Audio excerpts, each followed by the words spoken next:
Wild Thang. Lessons from a former succubus. Women often say they don't like to chase men. But unfortunately, our subconscious alerts the ego the minute we don't have a complete hold over you. It's a game of cat and mouse that society has forced us to play. When the elimination of courtship was finalized. As a female serial dater, I have had the privilege of dating practically every male stereotype there is. No, there is no plaque for this accomplishment. I have not received an award of any sort.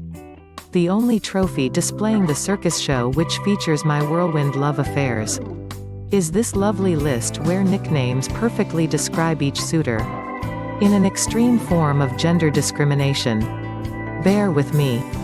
There's the selfish musician, the adopted drug addict, the diabetic jock, the youngin', the comic book fanatic, the P. Diddy rich boy, the struggling artist, the smooth criminal, the Italian police officer, the lost prankster, the forever frat guy, the older man, the sad emo, the straight edge all-American, the naive gentleman, the animal player, the unhappy veteran, and the narcissist.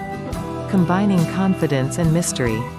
Now that I have officially made myself appear to be a hooker of some sort, I think I've made my point clear. The number of personality types gives off this illusion that each one is the polar opposite from the other. For a long time, I believed the same. That was until the burden of being a writer began to stir up questions in my mind. Of course, at first glance, it was easy for me to miss the obvious common denominator between all of them. I wrote a quick summary for each guy and reread each lover's story a few times. Then, as if the clouds faded away from my mind and eyes and beamed me towards the sky, I laughed. Mostly in disbelief. It took some time for me to come to terms with it. The one quality they all seemed to share was how they made me wonder about their soul. They were all mystery men. Even the ugliest guy on the list transformed into a butterfly when I couldn't figure out the reason behind his sad eyes. A bit hormonal. I often hear my friends and other women say how they want a gentleman who will buy them roses, but curses them out at the same time. We women love paradoxes. We romanticize over a fantasy that literally cannot exist in this world. Because the second things become content and easy. There are female succubus, like I used to be, who become bored way too quickly. This is where the mystery game comes in handy. Men, picture yourself in a bar. Or any place where you've imagined approaching that gorgeous woman in the corner. She looks out of your league, right? Maybe her body language seems too intimidating. What if you were able to read her mind, though? Would you still be too nervous to walk up to her if you heard just how nervous and intimidated she was by your presence? Well, I have just let you into the mind of every hormonal woman walking this earth, so believe it. She's probably more nervous than you are. Fake it until you make it. No matter who she is and where she comes from. The minute you start walking up to her, she's all yours. The ball is in your court. The mystery force got a hold of her as soon as you took your first step. And the reason being, as simple as it may sound, was because she never ever saw it coming.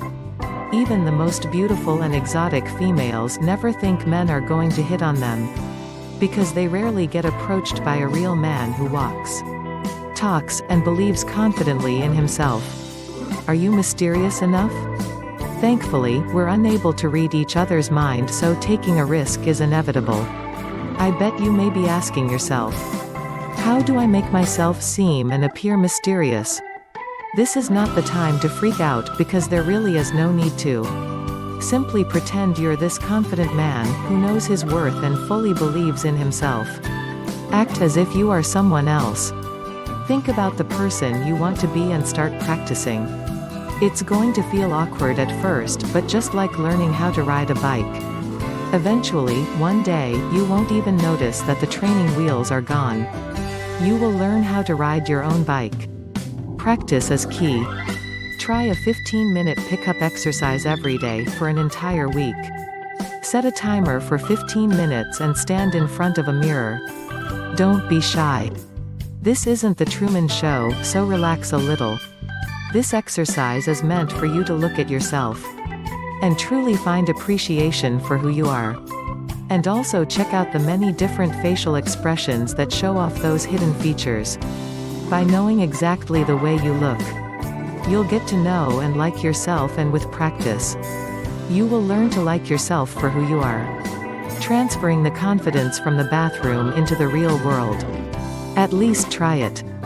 Take a risk for goodness sake. There's no reward without at least trying. Being rejected is painful and an emotion most don't want to live over and over again. But you want to walk, talk, live, and breathe confidence, right? Well, then this is your ultimate test. For an entire month, go up to a female you have visually connected to. Whether it feels physical or emotional.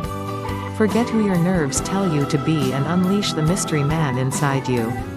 The confident man you've been getting to know recently. You know, the man in the mirror. Well, guess what? That's you. You are confident. Therefore, you are aware of your worth and value to others, which is why you take risks. You know that there are ladies out there who believe that men have lost their cojones because they don't approach women. Go out there and stick to the plan. Use the faith in yourself. Remember, the person you are, at this very moment, is the person you are meant to be. Like, share, comment. Subscribe to Total Transformation channel.